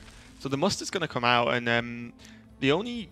Like, what's quite positive here is he's winning on the token war on the board, and if the Paladin plays any other minions, they're probably going to die to consecrate. And Greensheep's rightly so playing around this. So I'm curious, right? What exactly was wrong with this curve from Greensheep? He went 1 drop, 2 drop, 3 drop Blessing of Kings. Like, why didn't you think this was a good draw? If the Divine Favor was a different card, I think it would have been better. Sure, that's definitely true, but like... Sorry, so like I said, I was looking at it in comparison to the really good draw from the other player. Okay, sure. But I agree, if you were playing this, you wouldn't complain at, at this curve. So Sychry very quickly moused over the Murloc Knight that turn, which is a very brave play when he has the top deck Owl and the Owldoor that he already had in his hand. It looks like common sense has prevailed, and we're going to go with the Owl here. And as well, because Hero Powering is actually good in this matchup, because you trade with most of the minions in the deck. Is a really good trading tool against this deck. Also weird to naturally hover over the Murloc Knight on turn 4. Because it's not something you normally ever drop on turn 4 anyway. Right, but against an aggro deck, you can you put the body down. You can put it out and just say, does this thing have taunt to you? Like, is this a thing you consider that you have to kill? The answer's probably no. And now is this game just going to swing pretty hard with the Consecrate? On Consecrate, yeah. Greensheep is going to need some pretty big Divine Favor draws here, which he can dump all 3 of the cards in his hand for Divine Favor value here. That Zombie Chow is an amazing draw just because it's another card he can get out of his hand alongside the Consecrate. And you don't care about your opponent's health. Right. Like, you don't care. It's probably the only card in his deck he could have played alongside Consecrate. He's probably only playing 1 Chow. He's definitely not playing any other 1-drops unless this is, again, just some crazy version of the Secret Paladin that we just magically haven't seen any secrets yet. Doesn't seem too likely. What's crazy as well is, though, if Greensheep decides to say, I need a full Divine Favor for as much as I can, just slams an Owl, and then he plays Belcher, like, he's in for some big problems. Right. But the thing is, I could understand why you would just play Owl if you feel you're this far behind after a Consecrate. Yeah. Because you might just need the cycle more than you need the Owl, but then when it gets followed up by a Belcher, you probably just want to cry. Especially when he sees the Zombie Chow come out of the hand as well. Like, that you need Such the perfect fill, like you said, to just Consecrate and By the way, I Chow. don't think Consecration is a given this turn. I think he may just actually play Sludge Belch, That's actually really... It's interesting. I'm not sure it's wrong. Is he ever going to play the Chow, though, now? Because next turn, you probably presume he's going to either Consecrate Hero Power or Murloc Knight Hero Power. Do you not think that was just really nice to get the Chow down? Blessing of Kings, though. Take another 5, sir. Boom. Sorry, take another 6, sir. I stand corrected. Consecrate was better. Consecrate was better, I mean, I'm not arguing that from the perspective, our perfect information perspective. Of course. But looking at the game, I can see why Sychry would look at it and think the Belcher was pretty nice there, because he had the trade down on the board anyway. And it's not like you need to Consecrate and push tempo in this matchup. Like, that's not a thing that's really a concern. So I could understand just sticking his curve, playing Sludge Belcher, but I just think the Consecrate with the Chow was so strong. Yeah, I agree. So strong. Even from a blind perspective, I think the play was better because it plays around Divine Favor. It develops an extra 2/3 on the board. It clears the board entirely. And it kept his own minions as kept well. It kept your minions alive. And it clears his board entirely, so things like Blessing of Might, Abusive Sergeant, Blessing of Kings, they're just not relevant outcomes. So. But the Ardor Peacekeeper's got some value, which is nice. It doesn't happen too often in this matchup. Right. So, and that's the second Blessing of Kings, right? He silenced the first. Yes. So then there's no Blessed of Kings surprises. We do know there's the Seal of Champions. Yeah, there may still be more surprises, but there's no Blessing of Kings. Yeah. It's not like this deck gets its only burst from Blessing of Kings. The Secret Paladin deck, generally, like, Blessing of Kings is the only burst it plays, but this deck is all damage. They get Arcane Golems, True Silvers, Abusive Sergeants. It's all in there. Speaking of True Silvers. Speaking of True Silver. Do you just Divine Favor? Nope. Oh, he's only on 11 health. Never mind. Yep. Yes, I didn't actually. I was more so focused on the board state, and I'm like, clearly I'm not as an aggro player. Yeah. So focused on the board state and not the actual health. So he's put him to 4, which, yeah, if there's no answer this turn, he's dead. Yeah. Generally, when you can set up lethal, it's usually a good play to do so. Like, very rarely do you kill your opponent and go, "Damn, I wish I drew more cards." Yeah. That's not a thing that comes up too often. But pretty reasonable top deck. That is pretty good, yeah. But it's the only card he can play this turn, so Greensheep, even if he draws, he'd have to draw really badly next turn. He'd have to draw, like, Consecrate or the second True Silver. Otherwise, he can cycle Divine Favor for 3 draws for the second owl. Yeah. So, which isn't too unrealistic whatsoever. Right. I'm not sure how many cards he has left in his deck, but he hasn't drawn any cards yet, so he's only been drawing 1 per turn, so we'd be looking at something like 20 cards left in the deck, I guess. 19 to 20 cards. The problem is as well, like, Greensheep's on 29 health. Right. It's not like he's got like next turn lethal, yeah. He's got all the time in the world to draw 1 card. And there's a Zombie Chow on the board that dies to a Consecrate whenever he draws it, which is just another 5 health, so... Alright, Juggler. Seal of Champions. Leponome is a good card. Lepenome's not bad, yeah. Leponome then makes any Consecrate draw lethal as well, so it's a pretty good card. Do you not Whoa! Play the Leponome, please. Greensheep. Yeah, why would you not? Greensheep, please. Okay. Calm down, Sol. Oh, wow. We got this. That Knife Juggler knew what the deal was. Straight just hit the face. Straight to the face. I mean, the thing is as well, like, obviously that's good for Greensheep, but there was no universe in which Sychry was going to leave that Juggler up anyway, right? So it's not like, oh my god, now he has to kill the Juggler. It's like he was killing There's another Juggler in his deck, though, which does make it relevant. So. Yeah, that. Oh, yeah, of course, yeah. And like the Leponome with a... This is when Lepenome's really scary. Like, it's scary all the time, but like, when it's guaranteed 2 damage when you literally have nothing left. Yeah. But again, if Greensheep was playing Hunter, this game would be easy. Yeah, easy mode game. If Greensheep was playing Hunter, he wouldn't have any of these minions on the board right now because Hunters can't draw cards, so he'd just be sat out of cards right now. Lock and load, face Hunter. That's not drawing cards, that's drawing random garbage. Yeah, okay, Huffer. Yeah. Huffer would have won the game. Yeah, that's fair. But yeah, this is really... I mean, does Consecrate just happen because it just has to? It has to. It pushes the most damage. It puts it. I think it puts him straight on a clock for this turn, right? It threatens lethal. Once all the attacks go in, he's going to have 3, 6, 9, 11 going in. So yeah, he'll just threaten lethal this turn now. So now it's either he draws it or it doesn't. It's Owl, it's Consecrate, or there's a small Owl for Juggler, and that is not it. And Greensheep not too happy again. Nope. It also really messes with you when there's one deck that you cannot win with. It's like, you know, like, if it was just that you've lost a couple of... It's 3-2, but you lost to 2 different decks. But when he's queued Paladin up first, lost, chose the 2 decks, won, Paladin, lost. It's just like, oh my god, you know, like, it definitely starts to stress you out. Or at least it does with me. So now we are left with Sychry's down to his Druid, which, as we mentioned before, just before we went into the break, that matchup pretty much lives and dies by swipe. Yeah. You have 28 useless cards in your deck and 2 swipes, basically, as the Druid. That's what the matchup comes down. Sometimes you can get enough tempo with an early Innovate Keeper. Innovate Keeper can actually do a lot of work, similar to the way Innovate Keeper works in Zoo really well, or against Zoo. And I will also say, like, since TGT, they do have the options to, like, you can get turn 1 Living Roots for 2 1/1s and then go straight into Darnassus Aspirant. And if you get that curve, you're actually in really good shape as well. Yeah, because you're putting more pressure than your opponent is probably. Yeah. And like the 1/1s, again, as we said with the Paladin Hero Power tokens that we saw just him amazing trading. They trade with everything on the, like, anything that you can play except for Arcane Golem, so it's fine. But yeah, I mean, Sychry's got to be probably pretty happy actually now. Like, that Paladin deck's just it's been really close. Yeah. Both games, but not quite enough. Right. And that must be so frustrating for Greensheep. Yeah, I mean, you think about the fact, like, he had the terrible hand against Warrior. Warrior drew both Shield Maidens, had the opening hand Fiery War Axe, like, and everything they'd want. Opening hand Armor Smith as well. And he still, there was one turn where it looked like he could win the game. Yeah. And then, that game just then, we saw the mini-bot Mustafa Battle consecrate, both Belchers. Yeah. Pretty much all the anti-aggro cards you need. And he was still 1 damage off lethal. Yeah, and even when you look at both Blessing of Kings, they did their attack the turn they were played, but then instantly dealt with. Answered, yeah. So like the one got silenced, one got Peacekeeper. Yeah. So it's like, and he still was like 1 off. Right. Like, and he still had the outs in his deck. He still had the Owl, the 2 Consecrates, and then the tiny Knife Juggler out as well. Yeah. So.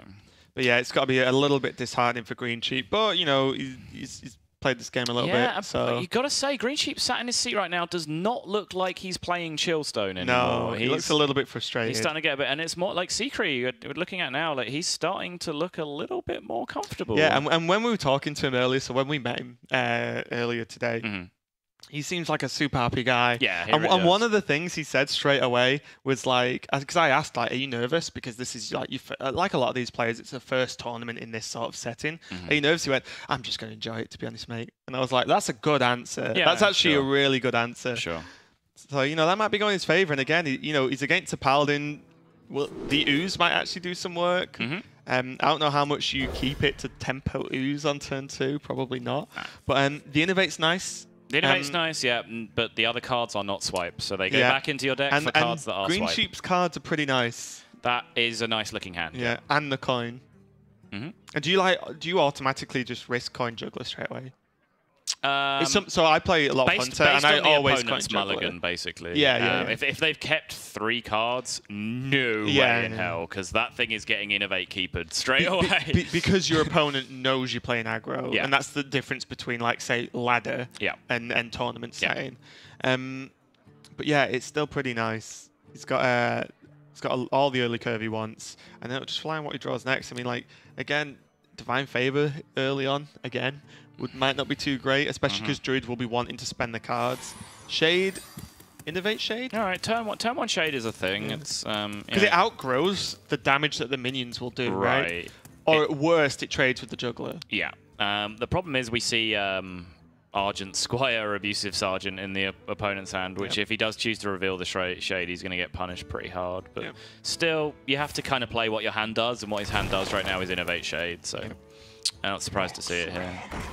So he can choose to coin out the Knife Juggler much worse than it was before without an empty board. It looks like he's going to do it anyway. Wow. Well, I think the idea is you've just played Shade. If you want to kill it, like, you've either started Innovate Shade Wrath, in which fair play you're doing pretty well, or you run the Shade in, and then you Innovate Shade, so 2 cards, has like been reduced, and he's lost his sort of aggressive start, but the Druid's lost his start completely. Yeah, and then as you can see now, like, hero power. Right. Like, unless the Druid literally had God Hand and then went, Innovate Shredder this turn as well, which is just nuts because he had to have drawn into it. Yeah. Like, you're feeling pretty safe that he's invested a lot. Innovate Keeper. Innovate Keeper would actually like end the game. Innovate Keeper, I think Greensheep would just concede. Yeah, he'd actually just get up and walk out of the booth right now. But yeah, I guess it's true. Like, so if he just played Argent Squire, then he just hero powers the 1/1. And actually just lets, or can even just let the Shade grow if he was feeling a bit more.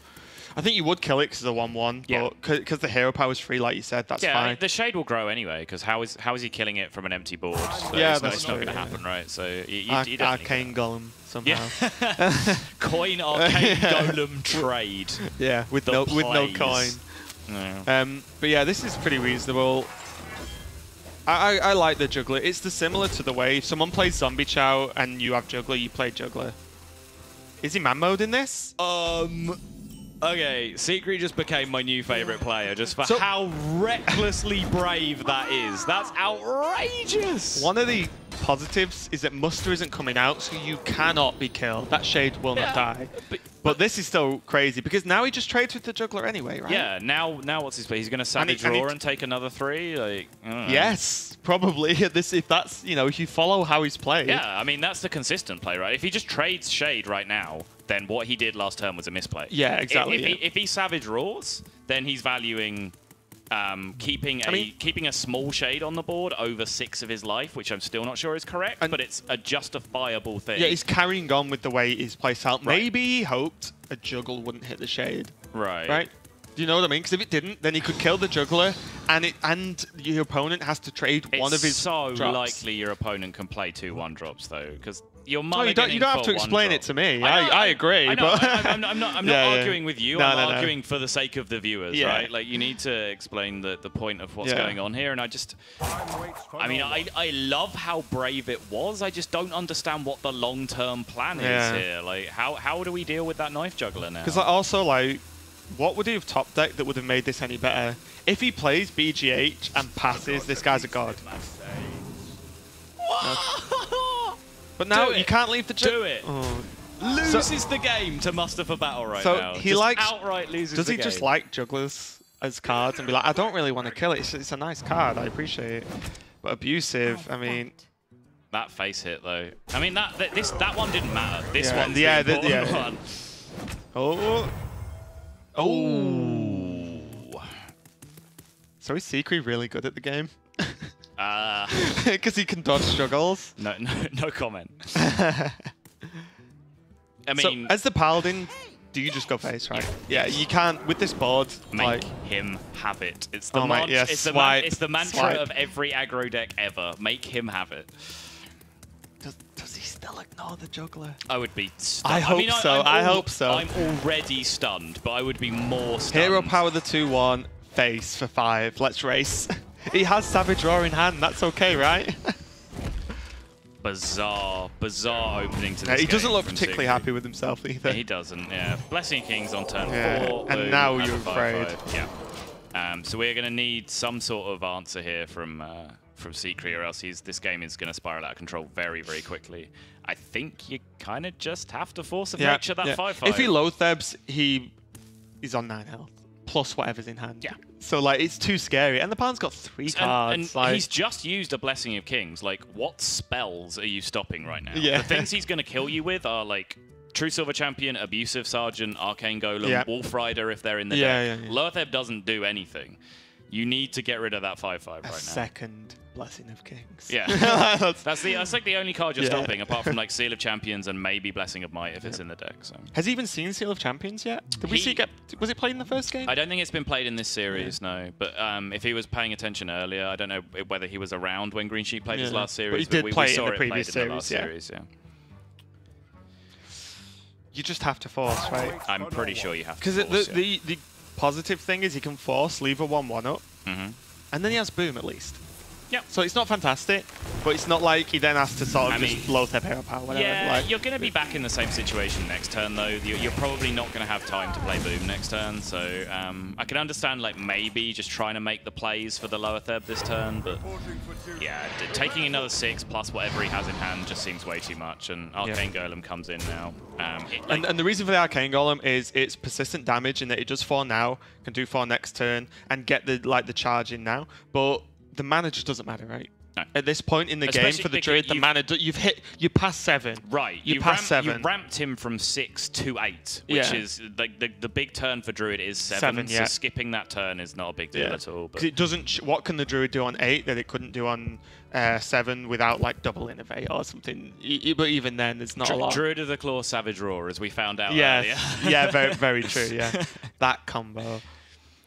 Looks like heal for 5 is just coming down here, but when you can like answer that quite easily with the weapon, the tokens, create another token, and he has double owl this time, so taunts don't exist in Greensheep's world in this match.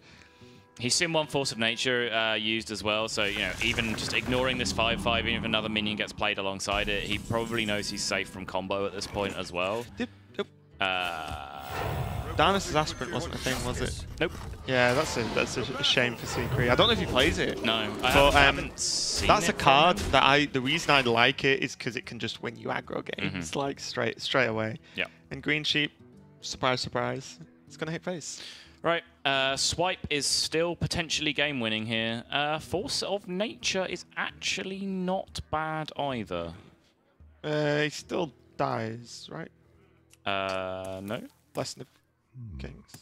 On what does he clear? 1, 2, 3. Oh yeah, true. True. That's a good point. Blessing of The Kings, screen is charge! different. Yeah. Look, he'll top deck something. It's fine. Yeah. Again, though, the problem is Greensheep's on full health. The Druid's just lost its combo. Not that it needs the combo to win, but when you're catching up from 5 health to 30, the difference between that, and you've actually got to finish the Paladin off, like, how? The Paladin's got all the turns in the world to draw cards, right? And you've already used 1 heal, and you're still at 5. I'm pretty sure you're supposed to hero power the 1/1 here as well. The only thing you're playing around by gaining 1 extra life is Knife Juggler. Yeah, because cards like Consecrate, it's still the same. Nothing does 1 damage in the deck apart from Knife Juggler, and just pushing the extra damage to the face can win you the game. Just seems somewhat relevant here. 5 versus 4, 5 versus 1 is huge. I'm pretty sure you're supposed to hero power that. But, it's very, very marginal. And the draw is South Sea Deckhand. No, Worgen. Well, that kind of has charge. That's the thing, yeah. Yeah. And again, with Owl's Blessing of Kings, what's the out? You 100% hold the weapon here. Apparently Greensheep disagrees. I hope that we see Swipe come off the top and then he draws South Sea Deckhand and cries himself to sleep. I'm saying, okay, he's used 1 South Sea Deckhand, right? So if he's playing 2 Deckhands, 2 True Silvers, he's actually just as likely to draw the second True Silver. So that play's actually fine. You take it all back. I take it all back. He might like. Sorry, Greensheep. I don't know his list either. He might only be playing 1 South Sea Deckhand, in which case it's 100% correct to answer the True Silver because you're not going to draw the Deckhand. You might draw the True Silver. Hello. If the Deckhand happens. Oh my god. If the Deckhand happens. Oh, baby. We've seen no swipes. We've seen 0 This swipes. is the first one. Yep. Yeah, so like you said, for Greensheep to actually do that with the weapon when he has 2 silences, like when you've seen no swipe, if you've seen 1 swipe, then it's like, yeah, I'm not going to play around 1 swipe, fine. But it didn't really lose him much by attacking. But by not attacking, the wouldn't have lost the only much. thing that attacking plays Is around the True is Silver. drawing a weapon next turn. You know, maybe he plays Colcammer, I don't know. Yeah, that's true. But yeah, if there is a second South Sea Deckhand in his deck and he draws it this turn, then he is going to be the world's most unhappy sheep. Which is probably true. Is there any other play other than swipe hero power here? Can we just swipe him in the face and hero? I think he was doing maths on Savage Raw Lethal about whether he gets through it a turn quicker if he plays lower third. Maybe he does. Actually, no, this is fine because like the thing you're playing around by hero powering is Consecrate. He can't Consecrate because he only has 8 mana and you've played lower third. So it's actually just strictly better to play lower third. No, that's completely right. There's the weapon. So that's Muster. So he has 3 1/1s to now deal with. He's not going to top deck a. He's used both Force of Natures though, hasn't he? So that's not an out. Because if he drew Force of Nature, he'd win, right? Yeah, he's used both though. And the Muster for Battle is potentially lethal here over 2 turns. It does demand an answer because, like you said, 3 targets on the board to remove. And the weapon. And yeah, so the weapon does 1, puts him to 1, and then obviously he can't hero power to remove the 3rd token. He has to find another answer for the 3rd token because otherwise the weapon just kills him again next turn. That's a pretty good draw though. Insane. I mean, every single game Greensheep's played with this deck, he's been so close, and somehow the game just continues. Yep. It's crazy. So yeah, I think the maths that Sychry was doing on his pad when he made that turn was Druid of the Claw, Savage Raw, Lethal, because he would have had Lethal here with the Druid of the Claw top. So we have seen that happen today. But yeah, play here seems pretty straightforward. You have to ooze the weapon. You have to hero power the extra 1/1. There's no other options. It's just a matter of whether you Savage Raw now, which I don't really see any reason to, because in what world is he going to clear the board? Minion? At 1 health. Even if he consecrates. The thing is now, though, Greensheep's got another turn to draw an out. Right. And he didn't get it what am I talking about? You have to trade the minions anyway. Why would you Savage Raw? I'm just talking. Officially now just talking nonsense. It's been a long day. Nope. Is that game? Yeah, it's game over. Oh my god. 13 plus 8 is exactly 21. Plus the hero power is 22. This game. Greensheep actually lost this game. Are we ready to watch Greensheep's face? Because he must be annoyed. 3 games, same deck, aggro deck, got so close, missed out every single time. And to be fair to Sychry, he's played it like, like we've not called any particularly different plays this game at least, played pretty well, but this is not something you want to see. Yeah, if you Greensheep. You can even say he's actually genuinely played well. The lower Fed play there instead of gaining the 1 armor with the hero pad. That's 100% correct. It's just strictly better. And that is officially just lethal. Sychry will count it. He would have sat and counted it during Greensheep's turn, but look at his face. He's so happy. Boy. Oh my god! And Greensheep definitely unhappy, but Greensheep's not out. No, Greensheep, he's lost a game. He's won a game, so now he has one more game versus. I'm not sure. Will it be Kevin? I'm not sure. I think we need to know who's played in the game. So Greensheep's still potentially in the top cut. He just needs to win his next match. But Sychry there is going to go through 2-0. Honestly, did anyone call this when we have players like Cypher, Hoy, Greensheep? I mean, this was probably the slightly easier group for an unknown to get through because it only had Greensheep in terms of the really well-known players. Sychry's a happy boy right now. And you can't blame him. You can't blame him at all. And 0-3 for Greensheep's aggro pally, but those 3 games, like he nearly beat Control Warrior with the world's worst draw. He was 1 damage off lethal in the second game, and he was 1 damage off lethal in the third game. And the thing is as well, that deck... Even more so in the third game, like the fact he was 1 damage off lethal wasn't even it. He had like 6 draws to hit an out. That's the thing, with a deck like that, joking? And in those games he had so many outs, it was I would be very frustrated. I was Greensheep. But there we go. Sychry takes the game 3-2. So, I mean, we saw the game super close. It's pretty good performance. He's going to be super happy about being through to tomorrow. And yeah, the Alice guys will take it away for the rest of the game. It's probably a lot to talk about in the way the aggro matchups went. Sounds like it, yeah. So yeah, we'll throw it to those guys. Thanks, Raven and Salt. Wow, what a series, guys, we just watched. Yeah. I can't even quite believe what we just saw. Obviously, Greensheep going down 2-3 to Sychry. Sychry goes for a semi-finals, and Greensheep has one more chance to make it to tomorrow. Let's say it's Throwsheep, because he fooled the game. Well, I know Lothar has a lot to say about that last game. Yeah, like the last game was lost because Greensheep didn't play his Blessing of Kings on the Vogan Infiltrator. And that's it. He would have won instantly if he would play that. There's no answer. Like, everyone knows that Druid has no answer to stealth minions. There's no way to deal with those apart from Poison Seeds. Yeah, and it's not like Sychry is going to run Poison Seeds in his Druid deck, right? Exactly. Not only that, but I felt like the decision to keep double Owl in his hand was also a mistake. You don't really need 2 of them.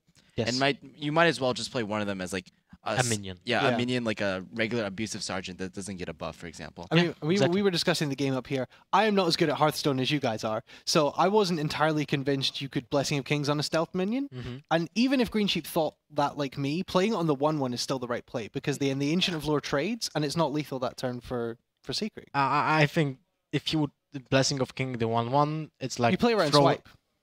Yeah, but he didn't have swipe like in hand. He knows that there's no swipe in the hand. He had to top deck that. And if you play the Blessing of Kings on the 1/1, you basically do the worst thing in a Hearthstone. So play to survive and not to win. Yeah, you and me have been talking a lot about that already today. Yeah. Is the difference between playing to your outs, playing to win the game, and playing just to survive in the moment. And a lot of players do lose sight of that sometimes, but I don't really know what happened there. It kind of was the archetypal problem with Paladin aggro, is that it just didn't find that direct damage that you have in like a hunter. That's the problem. Yeah, he did have it. Yeah, he had the game. It was just 1 click away. 2 clicks. Sorry, you have to first target the card and then target. But like I'm saying, if he was playing Hunter, for example, he would have had the hero power, obviously, but he could have drawn Quick Shot or Kill Command, and he would have had those damage spells. Or if he was playing Warlock, he could have top decked a Dart Bomb. Those options aren't available. There was Consecration. Yeah. There was double Consecrate. That's true. Consec. There was like the second True Silver Champion, the second Arcane Golem. I'm almost sure there was a second one. Maybe one Wolf Rider, right? Yeah, well, enough about that last game. Do you have any other games to complain about, Lothar? No, the other games were played okay. I think so. Okay, what about... I think you were talking about on turn 5, where the Paladin should have consecrated and zombie. Oh, yeah, that one. Oh, that was a huge mistake, really. I forgot already about that because of that long fifth game. Aren't you glad I reminded you? Yeah, thank you very much. Like the turn 5 when Sychry didn't consecrate Zombie Chow, did board. that was like the biggest swing turn you could have made against an aggro deck, and he didn't opt to do that. Like Consecrate, great against aggro, right?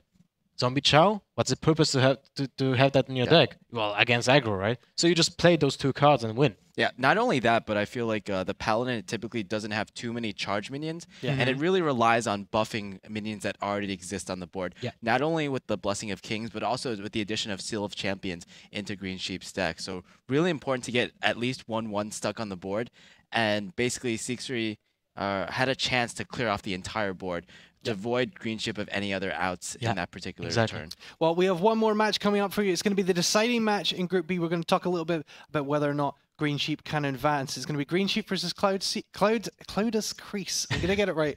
Stay with us to find out if who's going to advance.